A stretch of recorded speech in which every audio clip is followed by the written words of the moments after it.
Wuthering Heights is fierce, it's elemental, it's wild and musical and passionate to its core. When I first started to adapt the book, I wrote a collection of poetry. I didn't want it to be domestic, I wanted it to be epic, and I wanted Catherine and Heathcliff to feel like Greek gods, and therefore it felt fantastic that we had a Greek chorus telling the story. So I got rid of Nellie Dean and I gave a lot of her wit and humour to this new character, the Moors. Wild ones, no good can come of this fair old shore. Look, that's Thrushcross Grange. I was also really inspired and moved and angry about what was happening in the Calais jungle at the time, and watching politicians argue about how many children we would give safe passage to. And that was when I had the revelation that Heathcliff was an unaccompanied refugee child. He was found at the Liverpool docks. He was speaking a different language. Nobody knew where he came from. What have those young eyes seen, eh? A short lifetime of pain is my guess, and a short lifetime of loss. Well, I'll never know where you've been, but I do know where you're going. You're coming home with me, lad!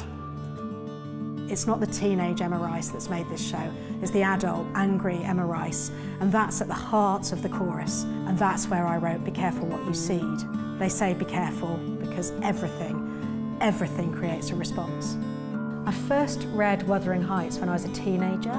My mum was a great lover of literature, and we'd actually gone on holiday to Yorkshire, and she'd made us walk up to Top Withens, which is what they think Emily Brontë based Wuthering Heights on. So it was already in my DNA, but by that point I was anxious, I was sad. I had a bereavement as an 11-year-old, and that had really haunted me. So I think when I read the book, I was really captured by this idea of somebody that you'd lost knocking at the window.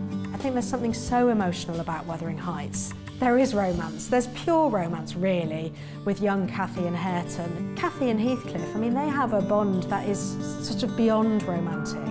They understand each other and they feel each other very, very deeply, but that also means that they hurt each other very, very deeply. You have treated me infernally, Catherine. If you think I'll go unrevenged, you are deceived. Revenge?